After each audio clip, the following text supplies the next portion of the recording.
Today, we are going to dive into a really powerful routine. It's drawn from ancient Vedic wisdom, and it promises to help you master your focus and unlock some serious energy. Think of it as a framework for not just surviving, but actually thriving in our crazy modern world. And it all starts by figuring out which path you're on right now. So, look at these two paths. On one side, you've got the path of success. We're talking intense focus, real confidence, and just boundless energy. But then there's the other side, the path of stress. And that one is all about distraction, self-doubt, and just being tired all the time. So take a second. Be honest with yourself. Which side of this chart feels a little too familiar right now? You know the feeling, right? We've all been there. You get fired up, start a new habit, a new routine, and you're all in for like 3 days. And then, poof, you're right back where you started. So what gives? Why is it so ridiculously hard to make good habits stick? Well, the answer is probably not what you think. See, the reason we give up usually has nothing to do with the lack of willpower. According to these ancient texts, it's because we completely misunderstand and, as a result, mismanage our body's most important, most vital form of energy. And that energy, well, it has a name. It's a precious, incredibly potent fuel called virya. Getting a handle on this one single concept is the absolute key to breaking that cycle of feeling tired and distracted for good. So what is this stuff? What is this biological fuel? And maybe more importantly, how does it even work? To really get it, we need to look at how our body makes virya and then how it moves through our internal energy system. Okay, so in today's terms, you can think of virya as the ultimate biological concentrate. It's the final, most purified product of your entire metabolic process. It's literally the source code for your vitality, your creative spark, and even your deeper spiritual awareness. Now, your body doesn't just whip up virya in a few minutes, not even close. It is the end result of this long, 7-stage refinement process that starts with the food you eat. Each step, from food to plasma, plasma to blood, all the way to bone marrow, is like a purification process, making this essence more and more potent until finally it becomes virya. Just think about the massive amount of metabolic energy it takes to create even a single drop. That's why learning to conserve it is everything. And this precious energy doesn't just sit around. It's designed to flow and collect in 7 key energy centers in your body, which you've probably heard of as the chakras.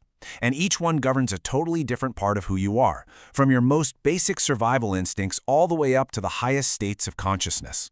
Now this right here is the main idea, and it's huge. Where your virya is concentrated literally determines your state of mind. When most of it is stuck in those lower 2 chakras, you're just running on basic animal instincts: fear, survival, pleasure. You're basically a slave to your senses.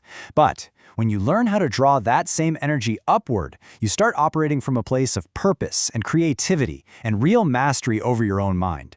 That's where things like emotional stability and brilliant ideas come from. Okay, so the secret isn't just knowing this energy exists. It's about learning how to manage it. So, how do we actually do that? Well, it all boils down to 3 foundational pillars of control, and it starts with the most obvious thing: what you're putting into your body. Pillar number 1 is your diet. You can't expect to control your inner world if your body is in total chaos.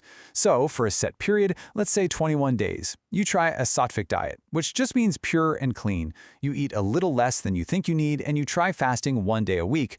The goal here is simple. You just want to calm the body down and get rid of all the extra noise and stimulation. The second pillar is all about where you put your focus. And this is a fundamental law of energy. Seriously, wherever your attention goes, your virya flows. So if your attention is constantly being scattered by gossip, online arguments, and mindless scrolling, well, that's where all your vital energy is going. It's literally leaking out. I absolutely love this quote from the source material because it just nails the modern problem, doesn't it?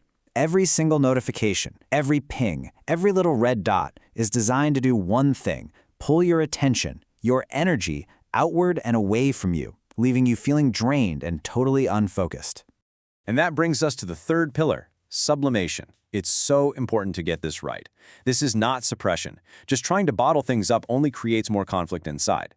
Sublimation is an active, conscious process of transforming that raw virya into a much more refined spiritual energy called ojas. And ojas is basically the source of our inner glow, our charisma, our real vitality. So here is a super simple, really practical technique you can use to start this process. It's a breathing exercise called analome-belome, or you might know it as alternate nostril breathing. By just following these steps for 10 minutes a day, you are consciously starting to direct that conserved energy upward, balancing and distributing it through your entire system.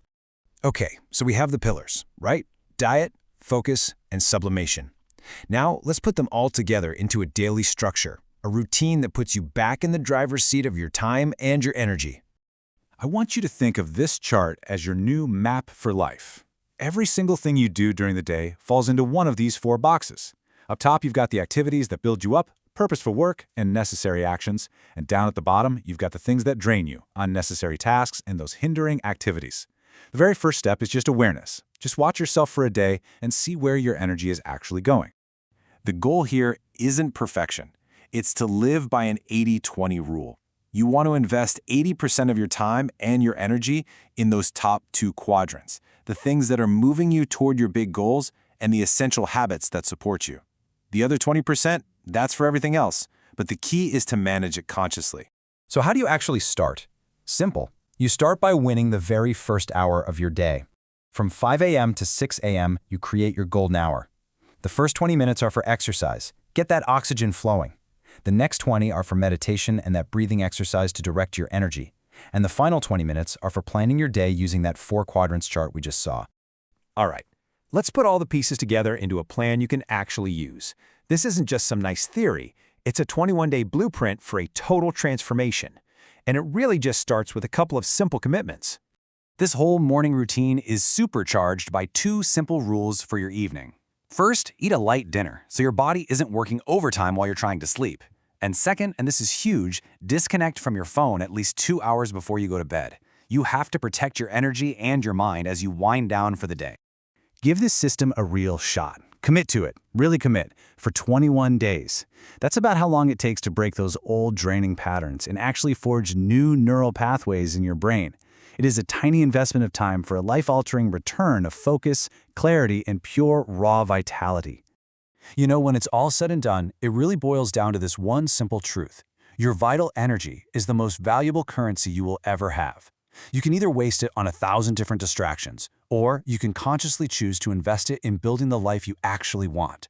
The choice is always yours. So, how are you going to invest it?